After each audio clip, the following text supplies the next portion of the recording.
sejak tahun 2019, saya bukan bos lagi. Saya sekarang menjadi pegawai, tapi pegawainya rakyat Banyuwangi.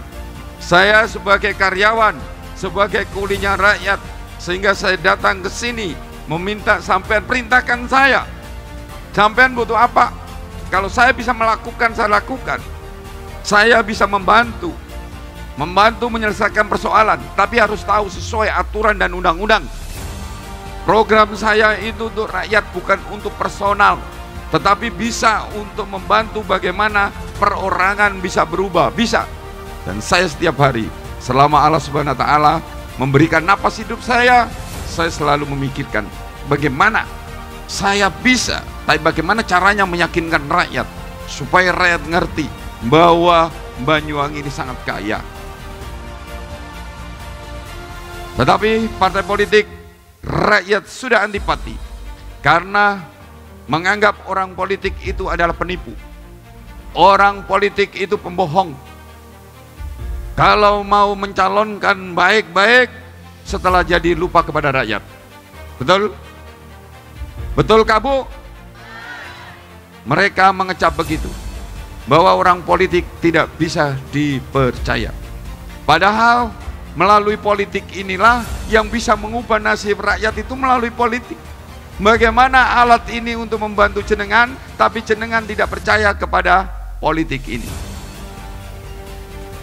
Aneh, kan begitu? Karena memang disengaja, karena memang dibuat seperti itu. Rakyat dibodohi tentang politik. Katanya Pak Abraham Samad, bukan kata saya.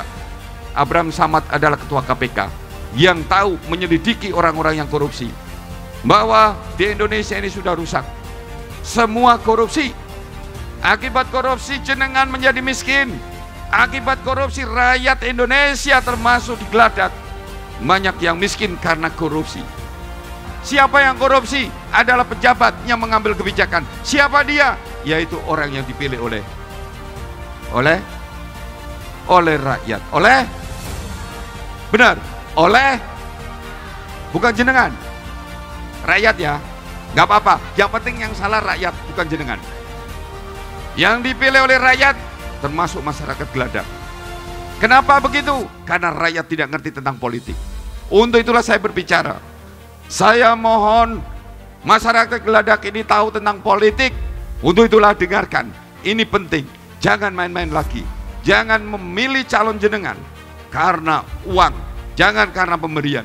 Karena rakyat tahu memilih calonnya itu karena pemberian. Rakyat tidak tahu tentang politik. Mereka ingin jadi DPR saja. Ingin cari kedudukan, cari uang. Tetapi tidak tahu DPR itu menjadi pegawai. Apakah siap menjadi pegawai? Apakah siap menjadi kuli? Apakah siap menjadi jongos? Mereka tidak mengerti. Mereka hanya jadi DPR.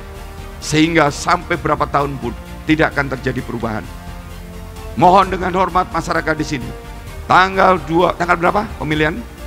14 bulan 2. Pilihlah yang baik. Selidiki dia. Jangan ngawur. Karena 2019 rata-rata orang memilih karena pemberian. Ketika saya ke Kalibaru, sudah Pak Michael, saya ngomong menyampaikan visi. Saya ingin membantu rakyat.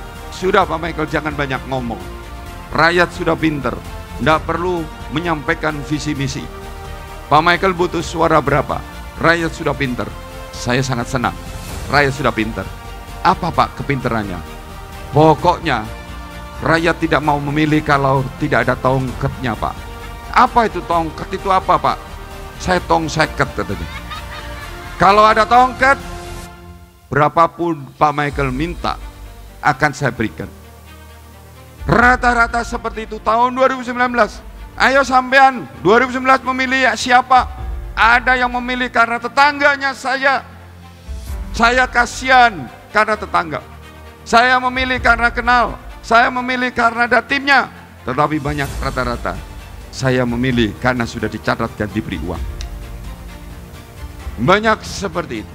Sehingga yang dirasakan oleh rakyat seperti ini. Sampean mengeluh tidak ada pekerjaan. Padahal Banyuwangi sangat kaya raya. Karena apa? sampean juga tidak ngerti politik. Karena rakyat tidak mengerti politik. Dilupakan, padahal yang bisa mengubah nasib rakyat itu melalui politik. Tapi rakyat lupa memilih siapa dulu. Karena tidak mengerti. Sehingga jangan main-main lagi. Saya katakan bahwa DPR itu pegawainya rakyat, kulinya rakyat. Saya ini kulinya rakyat. Berarti ada pegawai, ada kuli, ada perusahaan. Betul? Dan rakyat punya perusahaan, tapi rakyat tidak tahu. Rakyat tidak ngerti. Rakyat selalu dibodohin tentang politik. Rakyat selalu dibodohin bahwa punya perusahaan namanya Banyuwangi. Kenapa saya katakan perusahaan? Karena rakyat punya uang di sana. Tapi saya senang sampean ngerti. Jangan dibodohi lagi tentang politik. Rakyat, anak sampean, keturunan sampean yang menjadi korban. Jangan warisi keturunan sampean kemelaratan dan kemiskinan. Rubah, putus mengenai politik ini. Belajar politik, jangan ngawur memilihnya. Dan jangan karena uang. Rakyat tidak mengerti. Semoga rakyat Geladak tidak salah pilih dan beritahukan kepada masyarakat, satukan sehingga saya punya hutang kepada Geladak. Gitu, oke? Yang terakhir, presidennya silakan. Di Geladak milih siapa presidennya? Sidik cuma sidik ngarep. Presidennya siapa belakang? Yang kompak dong, biarkan Pak Prabowo dengar. Presidennya siapa?